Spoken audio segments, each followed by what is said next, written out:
오늘 우리에게 주시는 말씀은 여호수아 9장 말씀입니다.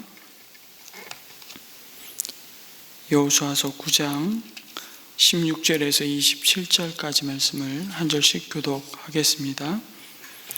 여호수아서 9장 16절에서 27절까지 제가 16절 말씀을 먼저 봉독합니다.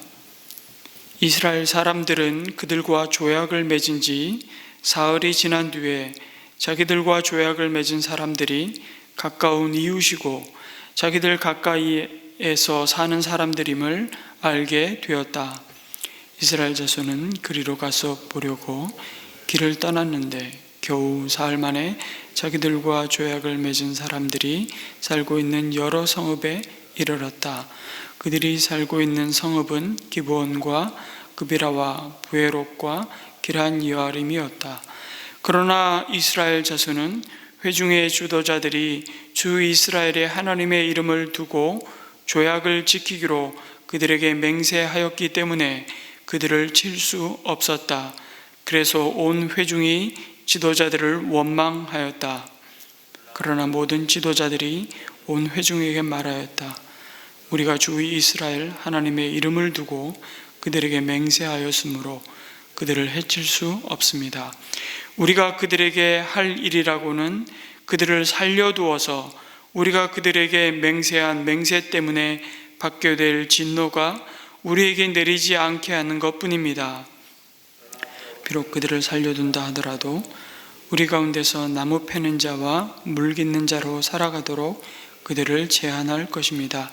지도자들이 이렇게 제안한 것을 회중이 받아들였다. 여호수아가 그들을 불러다가 말하였다. 당신들은 우리 가까이에 살면서 어찌하여 아주 멀리서 왔다고 말하며 우리를 속였소? 당신들이 이렇게 우리를 속였기 때문에 당신들은 저주를 받아서 영원히 종이 되어 우리 하나님의 집에서 나무를 패고 물을 깃는 일을 하게 될 것이요. 그들이 여호수아에게 대답하였다. 우리가 그렇게 속일 수밖에 없었던 까닭은 주 하나님이 그의 종 모세에게 명하신 것이 참으로 사실임을 우리가 알았기 때문입니다. 하나님이 이 땅을 다 이스라엘 사람에게 주라고 명하셨고 이스라엘 사람이 보는 앞에서 이 땅에 사는 모든 사람을 다 죽이라고 명하셨다는 것을 우리가 들어서 알았습니다. 우리가 속임수를 쓸 수밖에 없었던 것은 우리가 이스라엘 사람 때문에 목숨을 잃을까 두려워하였기 때문입니다. 이제 우리를 마음대로 하실 수 있으니 처분만을 기다리겠습니다. 여호수아는 그들을 보호하기로 결정을 내리고 이스라엘 사람들이 그들을 죽이지 못하게 하였다. 바로 그날에 여호수아는 그들을 회중을 섬기고 주님의 제단을 돌보는 종으로 삼아 나무를 패고 물을 깃는 일을 맡게 하였다. 그들은 오늘까지 주님께서 택하신 곳에서 그 일을 하고 있다. 아멘. 네, 이스라엘은 기브온 사람들과 화친을 맹세하고 사흘 뒤에 그들이 아주 가까운 곳에 사는 가나안 족속임을 알게 되었습니다. 사흘이면 다 드러날 일이었는데 그들이 조약을 맺자고 할 때 뭐가 그리 급했는지 당신들이 누구인지 좀 더 알아보고 그들을 잠시 머물게 하거나 아니면 다시금 돌아갔다가 우리가 지금은 가나안에서 전쟁 중인 자들인데 우리가 지금 무슨 조약을 맺겠냐고 해도 하나도 이상할 것이 없는 상황이었습니다. 그런데 덥석 그들의 제안을 받아들였습니다. 그 사실에 대해서 성경은 이스라엘 사람들이 이 일을 어떻게 해야 할지를 하나님께 묻지도 않은 채 그들이 가져온 양식을 받았다고 말씀합니다. 이게 이 화친과 조약을 맺은 하나님의 평가였습니다. 양식을 받았다는 말은 그야말로 가족이 되었다는 의미이겠죠. 식구, 같이 밥 먹는 사이. 별반 다르지 않을 것입니다. 아마 여호수아를 비롯한 이스라엘 지도자들은 가나안 땅도 아닌 먼 지역에서 벌써 자신들과 화친을 맺자고 찾아올 정도로 자신들의 명성이나 힘을 가진 자들이 되었다는 그 우쭐한 생각에 벌써 목에 힘이 들어갔는지도 모르겠습니다. 우리의 명성이 이렇게 벌써 알려졌나? 자기들을 이렇게까지 알아보는 민족이 있다는 생각만 해도 기분이 얼마나 좋았겠습니까? 이게 문제입니다. 그래서 속인 사람을 욕하고 탓하기 전에 내가 얼마나 속기 쉬운 존재인지를 알아야 되는 것이죠. 얼마나 쉽게 유혹에 넘어갈 수 있는 별 수 없는 인간인지를 알아야 합니다. 마음 먹고 작정하고 속이려고 달려들면 안 넘어갈 위인이 있겠냐고 그렇게 말할 수 있을지 모르겠습니다만, 기브온 족속은 그래서 너무나도 완벽하게 그 소품을 다 준비해오고 완벽하게 연기를 해서 결국 여호수아와 이스라엘 백성들을 속였습니다. 하지만 그렇기 때문에 깨어 있어야 하는 것이죠. 우리도 마찬가지입니다. 특별히 이 시대에 우리의 영혼을 훔치는 이 세상의 가치들과 거짓된 가르침들로 우리의 신앙이 얼마나 변질될 수 있는지를 우리는 알아야 합니다. 그래서 깨어 있으라. 주님도 계속해서 깨어 있으라, 기도하여 깨어 있으라. 오늘 이 시대에 우리의 신앙을 참 하나님께서 주시는 바른 말씀 위에 세우지 못하고 우리의 신앙을 변질시키게 만드는 대표적인 모습이 번영신학 아니겠습니까?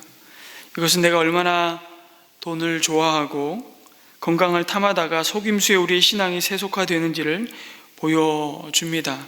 나의 성공과 물질의 부요함과 건강과 자식이 잘 되는 것만이 내가 신앙이 좋은지 그렇지 않은지를 평가하고 재어보는 척도라고 생각하는 왜곡된 믿음입니다. 우리는 돈에 얼마나 잘 속습니까? 돈이면 다 할 수 있다고 생각합니다. 심지어 주님의 일도 은혜를 베푸는 게 아니라 받은 은혜 거저 받았으니 거저 주라 라는 그런 믿음을 따라서 봉사하고 헌신하는 것이 아니라 인정받기 위해서 우리가 봉사하고 우리에게 잠시 맡겨주신 청지기로서 우리 물질을 쓰는 사람이 아니라면 그것이 오히려 우리를 속이게 만드는 것이죠. 우리는 경계해야 합니다. 돈으로 할 수 있는 일이 많이 있지만 할 수 없는 일이 얼마나 또 많은지도 알아야 하는 것이죠. 돈으로 우리가 책도 사고 학위도 살 수 있을지 모르지만 지혜를 얻을 수는 없지 않습니까? 그런 말이 있지 않습니까? 돈으로 침대는 살 수 있지만 잠은 살 수 없다고. 그래서 우리는 경계해야 합니다. 돈이면 뭐든지 할 수 있다고 말하는 이 세상의 가르침과 유혹을 말입니다. 우리는 사랑에도 속습니다. 너 없이는 못 살아. 그렇게 콩깍지가 껴서 우리의 만남은 운명적인 사랑이라고 우리는 그렇게 결혼을 합니다. 그런데 얼마 지나지 않아 서로 속았다고 소리 지릅니다. 제가 재수할 때 학원을 다니는데 국어 선생님이 아주 괴짜하셨습니다.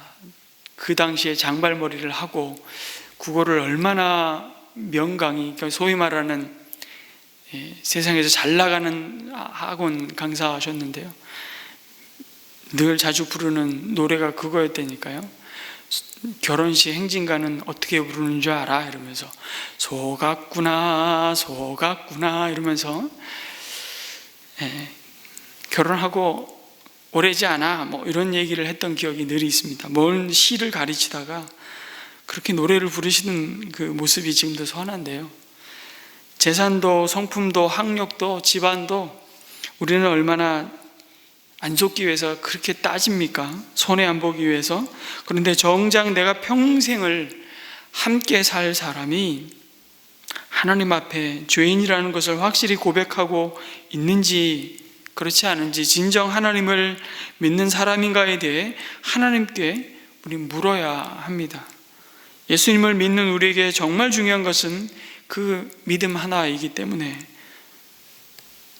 알아볼 것은 믿음밖에 없습니다. 아무리 많은 것을 갖춘 사람이라고 해도 그 믿음이 없으면, 주님을 두려워하는 경외하는 마음이 없다면 아무것도 아니라고 말할 수 있어야 하는 것이죠. 우리는 건강에도 속습니다. 건강하면 행복할 거라고 말합니다. 아닙니다. 건강해서 행복한 건가요? 건강하기 때문에 행복하다고 믿으면 속는 것입니다. 건강에 속으면 안 되죠. 우리 몸은 세월을 막을 수 없습니다. 운동을 아무리 열심히 해도 우리의 건강은 우리가 지킬 수 없습니다. 물론 우리는 주님이 주신 몸을 청지기로서 잘 관리해야 할 책임이 있습니다. 아무거나 먹고 아무렇게나 무질서하게 살면 우리 몸은 망가집니다. 건강의 복은 무엇보다 중요하죠. 그런데 건강한 몸을 가지고 무엇을 위해 사느냐가 훨씬 중요합니다. 건강 자체가 목적이 되는 인생은, 자주 말씀드리지만, 건강 염려하다가 세월 다 보냅니다. 건강이 곧 행복을 가져다 주지 못합니다. 우리는 심지어 봉사에도 헌신에도 속습니다. 말씀드렸지만 나의 기대와 혹은 집착이 속임수의 실체임을 우리는 깨어있어 파악해야 합니다. 사람마다 다 잘 속는 아킬레스건이 있습니다. 어떤 사람에게는 돈이고, 누군가에게는 명예와 권력일 수 있습니다. 어떤 이에게는 자식입니다. 어떤 사람에게는 쾌락이고요. 우리를 하나님과의 바른 관계에서 멀어지게 하고 우리의 믿음을 넘어뜨리는 속임수와 유혹이 무엇인지 기본같이 교묘하게 우리의 믿음을 흔들어 놓는 속이는 자들이, 속이는 이 세상의 가치들이 오늘 이 시대에도 우리의 믿음을 넘어뜨리고자 우리를 유혹하고 우리를 공격하고 때로 우리를 속이고 있음을 보게 되는 것이죠. 여호수아와 이스라엘 백성은 또 한 번 중대한 실수를 결국 하게 됩니다. 하나님께 묻지 않고 언약을 하였던 특별히 지도자들은 결국 백성들로부터 원망의 소리를 듣습니다. 공교롭게도 광야에서는 백성이 잘못했고 지도자들은 옳았지만 이번에는 백성들이 옳고 지도자들이 잘못을 하게 됩니다. 그런데 한번 하나님의 이름으로 맹세하여 맺은 언약을 아무 일 없었다는 듯이 파기하는 것은 더 큰 죄가 되고 하나님의 심판이 따를 것을 여호수아는 잘 알았습니다. 신중하게 하나님께 묻고 하나님의 인도하심을 구하지 않은 그 실수로 인해서 그들은 가나안 정복의 심각한 차질을 초래하게 되지는 않을까 걱정거리를 아는 셈이죠. 이번에도 지도자들은 하나님을 찾지 않고 모든 것을 스스로 결정한 결과였습니다. 하나님의 이름으로 기부온 사람들과 언약을 체결하는 그 과정에서 하나님께 묻지 않았다는 사실이 또다시 그들이 아직도 매사에 자신들의 판단을 의존하고 있음을 보여주는 것입니다. 하나님과의 관계에서 여전히 미성숙하고 교만함을 드러내 보여줍니다. 만일 가정이지만 이스라엘이 하나님께 물었다면 어떻게 되었을까요? 하나님께서는 분명 안 된다고 하셨을 것입니다. 그럼에도 불구하고 하나님께서는 다른 방법을 통해 기부온 사람들을 살아남게 하셨을 것입니다. 하나님께서 이들의 실수를 사용하셨다고 해서 그 실수를 인정하신 것은 아니기 때문이죠.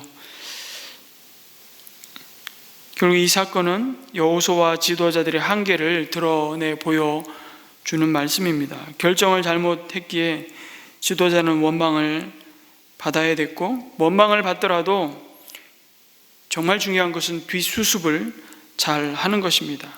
아무리 믿음이 좋아도 우리는 완벽할 수 없기 때문에 인간인 이상 우리는 모두 실수할 수 있습니다. 중요한 것은 그것을 가지고 끊임없이 후회하고 서로를 원망하면서 다투고 싸운다면 그것은 우리의 믿음에 큰 시험이 되고 그것은 결국 누구를 좋게 하는 거죠? 우리의 원수 사단만 좋게 하는 것입니다. 속았다는 것을, 내가 실수하고 실패하고 넘어졌다는 것을 인정하고 알았을 때, 그래서 지도자가 할 일은 회개하는 것밖에 없습니다. 그리고 어떤 상황에도 중요하게 우리가 이미 하나님께서 주신 말씀을 따라 지켜야 할 원리들을 더 이상 그 원리들을 양보하거나 타협하지 않는 것이죠. 하나님의 이름이 높임을 받는 것이 중요한 것이죠. 하나님의 이름으로 맹세를 해놓고 내 유익 때문에, 내 자존심 때문에, 내 명예 때문에 그것을 어기면 더 큰 하나님의 진노가 임한다고 말씀합니다. 이제부터라도 하나님이 책임져 주시리라 믿고 하나님만 의지하는 것이죠. 여호수아는 비록 속임을 당하였지만 이렇게 말씀하는 겁니다. 이제 우리를 마음대로 하실 수 있으니 천만을 기다리겠다고 말하는 기브온 사람들을 살려주기로 마음을 먹었다고 말씀합니다. 26절이죠. 여호수아는 그들을 보호하기로 결정을 내리고 이스라엘 사람들이 그들을 죽이지 못하게 하였다고 말씀합니다. 이게 율법의 정신이었습니다. 사실 율법은요, 이미 이스라엘 중에 이방인이 함께 하고 있었고요, 그 이방인은 추수하는 밭에서 이삭을 주울 수 있도록, 그래서 이스라엘은 특별히 나그네와 이방인이죠, 난민이죠, 고아와 과부와 함께 특별히 그들을 보호해야 한다고 규정하고 있습니다.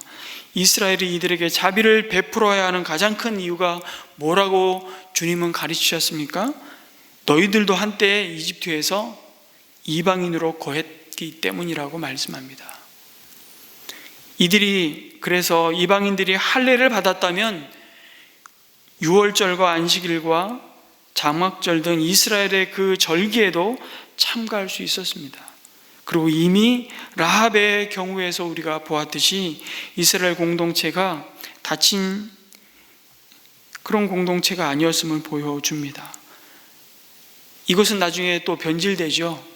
그들의 선민사상, 선민의식 때문에 자기들만이 하나님의 백성이라는 그 선민의식이 그들을 망가뜨려 놓습니다. 여호수아가 이방인들에게 심지어는 나중에 보면 도피성 혜택을 받을 수 있는 권한도 주었습니다. 이것이 율법이 담고 있는 정신이죠.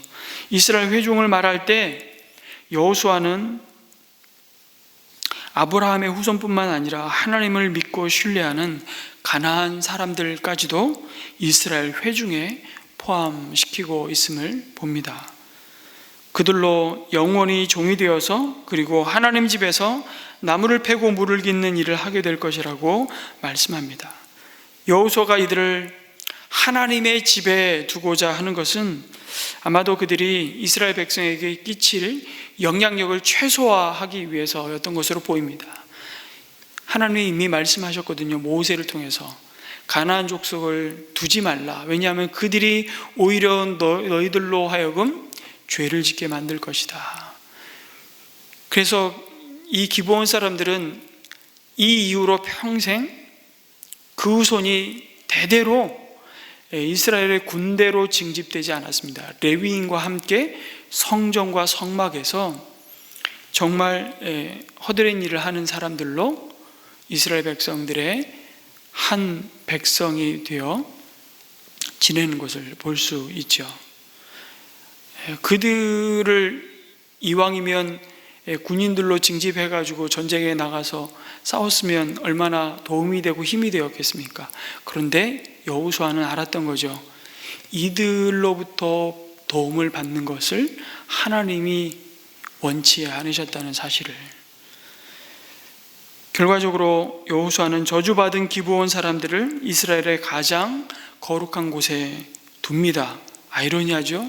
하나님의 집에서 온갖 허드렛 일을 맡았지만 그들이 결국은 레위 사람들만 하는 일을 그들의 손과 발이 하게 되는 것입니다.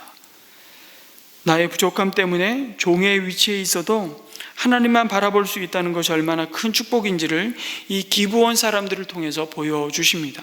그래서 어쩌면 이 땅에서 번듯한 것에 속지 말라고, 그것에 우리의 마음과 믿음을 다 팔아먹는 일이 가장 어리석은 선택이라고 경고하시는 메시지를 듣는 것 같습니다. 차라리 이 땅에서 부족한 것 때문에 하나님을 간절히 찾을 수 있다면 그것이 복이고 은혜임을 이 기브온 사람들을 통해서 보여주신 거죠. 이 사람들은 나중에 느디님 사람들이라고 불리우고, 심지어는 이 기브온 사람들은 남유다가 바벨론에 멸망해서 포로로 다 사로잡혀 갔지만 나중에 예루살렘에 귀한 포로에서 돌아온 자들과 함께 돌아와서 예루살렘 성을 재건하고 성전을 섬기는 일에 심지어 함께 합니다.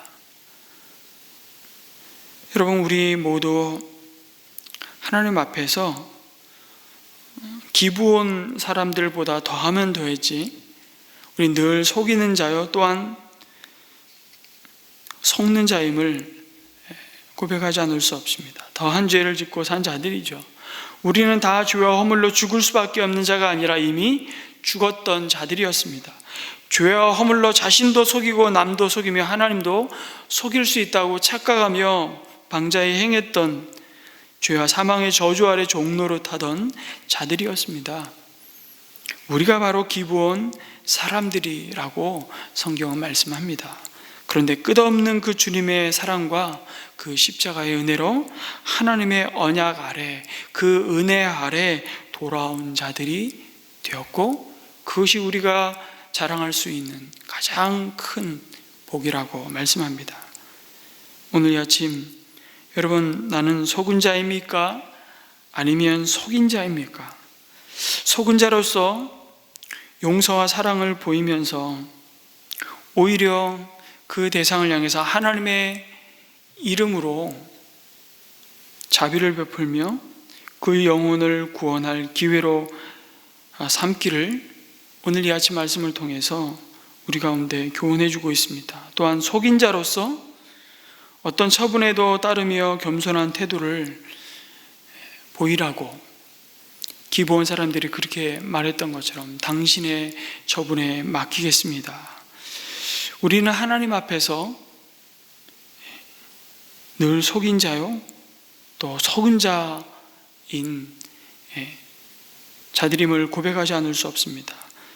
그래서 속은 자로서 용서와 사랑을 보이며 우리에게 보여주신 그 한 영혼을 그리스도의 복음으로 섬길 수 있는 기회로 삼게 해달라고, 또 속인 자로서 때때로 어떤 처분에도 겸손히 하나님 앞에 용서를 구하며 하나님의 은혜를 구하는 저희들이 되게 해달라고 이 아침 기도했으면 좋겠습니다.